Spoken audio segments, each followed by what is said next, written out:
All right, and it looks like we already have people in the chat moving on, so this is great. Okay, ladies and gentlemen, let me look up all my screens. I lost them all. Okay, so let's see if our connection is working, and it is. Hello, ladies and gentlemen. This is Banzert of Radio Retrofuture, and today I have some very special guests with me on the show. From a Metal Adler studio. Okay, now before we start, some of our guests are not that proficient in English, like they can understand it, but they're not competent speakers. So we have a translator with us to talk about their upcoming project. And that's the story behind that. And with that, I also have some updates on the comic. As a matter of fact, I have them right here. But I'm going to talk about that a little later. So, welcome, gentlemen, on the show. How are you all doing currently? We're feeling great. We're happy to be here. And, thank you for the invite. You're welcome. So let's just get straight to it. Who are Metal Adler Studios? What is your history and what are you currently working on? So we are not a big studio. We are under 20 people or around that. We have a couple of games. We make games and we try to develop the universe, and there are games such as Ratten, which is the game that we will talk about today, and there are other games, a visual novel called Ratten, Den of Kings. So yeah, that's what we do. Yes, and I'm correct that there currently is a demo of Rattenreich Dance of Kings on Steam, correct? Okay, if you're asking, if you're inquiring about the Den of Kings, no, that's not the demo. It's just a prequel. It's for, to immerse people into the game so that they will know the universe. Ah, okay. That I did not get a chance. I constantly got like the Russian version, so I could not play it properly. So I had to do with a let's play of somebody. But yeah, that's for our viewers. That's currently on Steam, the prequel to Dance of Kings, which is a visual novel. I'm sorry, prequel to Reich, which is an LTS. Oh, okay. I thought that. Okay. Yeah, I thought that Dance of Kings was going to be its own thing. Okay. All right. So the Rattenreich Dance of Kings prequel to the game that we're going to discuss today. Let's talk a little bit about the universe then. Could you, before we're talking about the inspiration, could you explain what it is? So the idea is that is a very grimdark game, which will show a lot of the horrors of war. So that's implemented, and also there will be. Let's talk about the protagonists and antagonists. They are mostly either parasites or rodents. And they are anthropomorphic, so they are just like people. And the idea will be that there's a giant world where there is a very long war, a 30-year long war. And we're talking about not the medieval times where it was occasional, but we're talking about like steampunk to dieselpunk. In the first 10 years, it's more steampunky, but then it will be more about dieselpunk mostly. All right. So yeah, and there will be a lot of episodes, and it's not going to be a very positive game in that regard, since war isn't positive. So yeah. Right. Gotcha. So what inspired the world? Like, where did the idea come from to make a universe like this? So it's more of a collective image. So it's not just like we read a book or watched a movie and thought, wow, that would be a great game. No, it's like you see something, you think, oh, that would be great in our game. For example, Warhammer, the Warhammer universe. We thought that was just great inspiration, although it is not the main inspiration, as said. And so there were like a lot of ideas that were gathered. For example, we also used George Orwell and his anti-utopic novels, and as well as the book The War of the Worlds. Right. Yeah. So it was just like a lot of that, and then we just started thinking about it, adding this and that, making some concepts go away and inventing new ones. So we got the base ideas from like films and books and etc. The ones I named basically, and then we just started working on it. So it's just like thank you imagination, basically. Yeah. Well, there are a couple of things that I noticed. I mean, the influence of Warhammer 40k is very prolific, I would say. Something else that I actually clicked the link to your print test under the teaser video, where you've got some concept art that is going more into the body horror of things. Is that also something that's going to appear in the game? So the thing is that the universe is full of A, mud, and B, gore and blood. The thing is that this is a very important thing in the game, since we want to show the horrors of war and the universe, like the suffering of the people through this, well, gore, mud, and how everything is dirty, and so, yeah. Mm-hmm. So let's talk a little bit about the game itself. You posted a teaser trailer of the gameplay that demonstrated some of the tactical features, like throwing grenades, going prone with your troops. I got the impression it is going to be like a real-time strategy, squad-focused combat. Is that correct? So the game won't be as static, so it's not only prone gameplay. Since we didn't have the resources to make anything at the time of the making of the video, you mentioned to make anything substantial or big. We did our best with these, but now since we have a publisher and we have a lot more resources, we will show exactly the gameplay on Kickstarter, which will start on September 1st. Yes. And we assure you that there will be a large-scale battle. There will be a small-scale battle. And in that regard, we will show like a giant... there's going to be this thing called the Tsar Tank. Yeah, which is like a giant tank from Russia, yeah? Yeah, I saw it. And you're going to fight it, or you're going to fight with it, yeah? So that will be... Or it could be a small battle. For example, burning grain or stealing it even, poisoning some kind of supplies of the enemy. So you will see the little and the big, like the scale will be shifted from one to another. Mm-hmm. Well, depending on the episode in turn. Yeah. All right. Yeah, because it's going to be an episodic thing. So we're also going to see a change of gameplay throughout the episodes?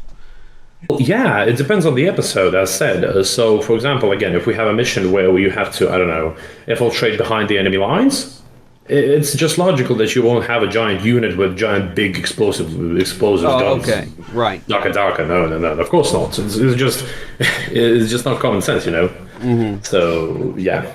All right, interesting. Yeah, because when I looked at the gameplay footage, I saw inventory management, controlling individual units, so that's what I was curious about. If I would have to make a comparison to, well-known RTS games like Iron Harvest or Company of Heroes or, StarCraft, what would it be most similar to gameplay-wise? The next episode. So, as you've heard, we have a great inspiration from Men of War. Yes, but in turn, of course, we have similarities with games like Company of Heroes or maybe StarCraft in turn, yes? Mm-hmm. About the Iron Harvest, there will be a quick remark and I will go back to Company of Heroes. The Iron Harvest was more like, let's call it a banner. We looked at it and thought like, wow, they can do it. Sure, that's good. And the thing is that the Iron Harvest came out around the time when we got the idea. Mm-hmm. So they kind of inspired us in turn to make the game as well.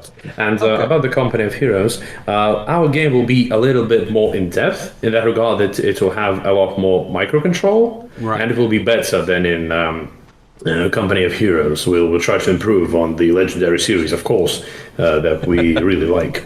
Yeah, but of course, the first and the go-to is Men of War. Yeah. So yeah. That one also had inventory management, didn't it? I remember playing it, but I wasn't sure. Yeah, it has, yes. Yeah. So I knew I seen that gameplay before, and now I remember. Man of War. I played it very very short time. Yeah. So where to take it from here? I suppose you already talked about episodes. So that's something I'm looking forward to see. Of course. So yeah. What you found your publisher? So, what is your what is your if resources, and there were no limitations and you had like not 20 but 80 people work under you, what would be your biggest dream? Okay, so the main thing is that if we had a quote-unquote unlimited resource, then the game would just come out faster. Since we in Metal Adler Studios, we value the people. We value the people that actually make the game, since they make it unique. They make it something. They put a little part of themselves in the game, which makes it special, as for us and for them as well. So yeah, and. Of course, if we had unlimited resource, we would just publish the game faster. And as well, we could make, I don't know, multiplayer, mods, or mod availability mostly. And we could just help the universe grow. We would make new games as well. So yeah, it's mostly a question of time. It's not about that we actually need some creative ideas. We like people that work now at a place. Right. But if you want to join, man. Yeah, that was kind of like my next question about the team. But I suppose, what role is the community? Do you have like an extensive community, and are they helping you in a way now? You already mentioned the Kickstarter is coming up, so we'll have to see how that works. So yeah, the community is actually quite big, and we started on Vkontakte, which is Russian Facebook basically. And since we are all Soviet based. And we were growing actually quite fast. We had 3,000 followers, which is, that's quite good for an indie game. Yeah. And we had a lot of views on the video. What about the game in turn? It was like, I think, 100,000. Yeah. Again, nice. in Russian Facebook, which is Contact. Yeah. Great. Yeah.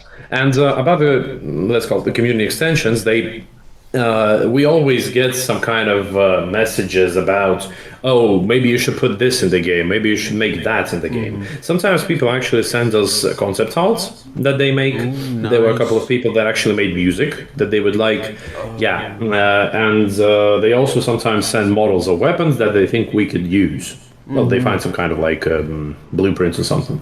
So yeah, and now that we are going to Kickstarter, we'll try to make target audiences so that more people will know about the game. And we have almost 500 followers on Kickstarter, which is, that's good. Yeah, that's good news. Yeah, you can't complain about that. So, yeah, sure. So yeah, and we will try to make a lot of more people involved so that they will know about the game. They will know how to play, how it's going on.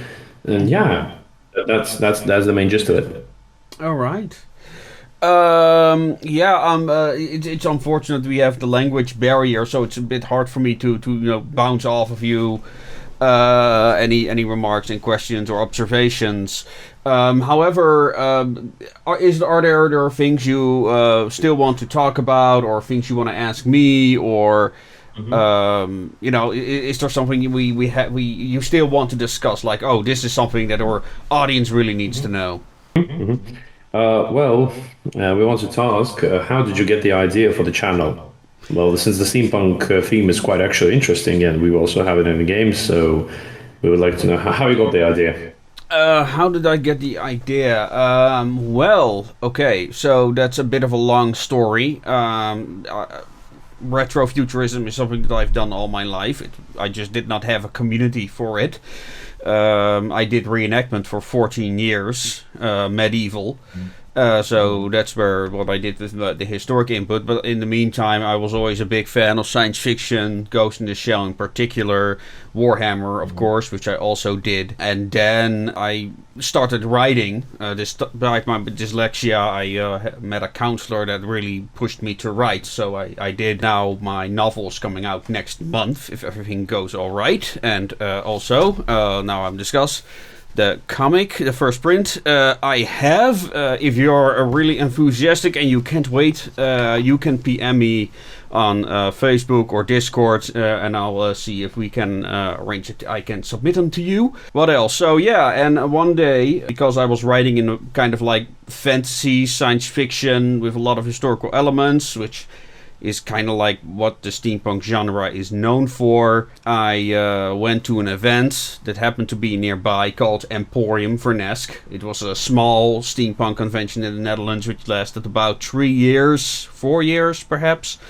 And that's when I started blogging about steampunk. That inspired me to do more about steampunk, like what is it about. And I created a blog called Tupperware Steampunk. Tupperware is a particular, well, never mind, it's complicated. But I was also a big fan of YouTubers, so I was always considered making videos. And finally, I made the jump to YouTube after a year or two. So yeah, that's how it got started. So we also wanted to say that we actually quite enjoy the channel, and we would like to cooperate in the future if it is possible, since Absolutely. we have common themes, and if that would be, we would be happy to do so. Oh, awesome! No, let me know. Yeah, I'll send you some links to videos that I've made on my second channel that might interest you. And well, I'm looking forward to that. Absolutely. Yeah. We would like to ask, maybe you have some questions about the steampunk parts of the game. Well,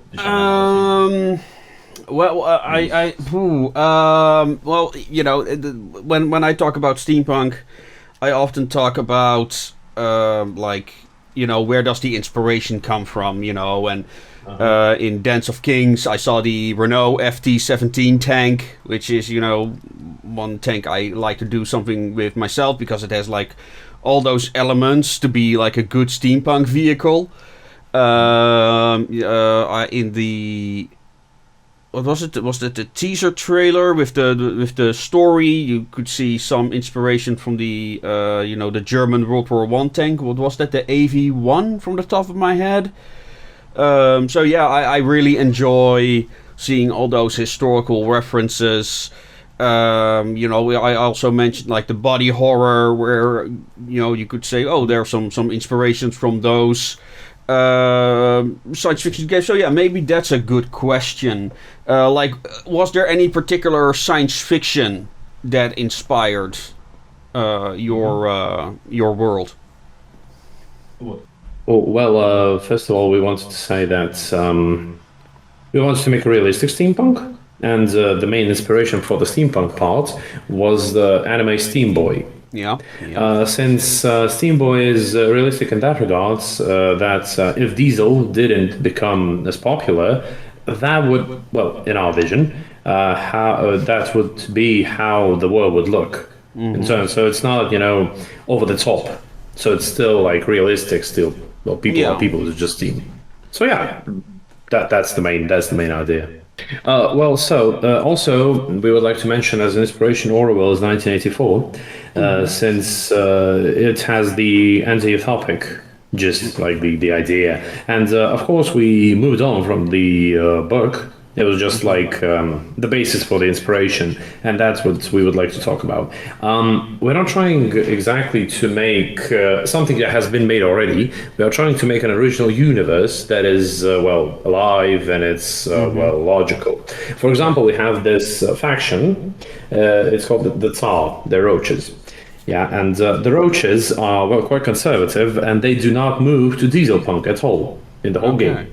But for example, rats and mice, they are trying to transcend, quote unquote, to the dieselpunk idea. And for example, the more conservative Roaches, as said, they will use steampunk to power their vehicles. So that would be like, well, you'll know it's a roach tank because it's a steampunk tank, and in turn you will know that the tank belongs to, sorry, belongs to mice or rats because, well, it's more dieselpunky.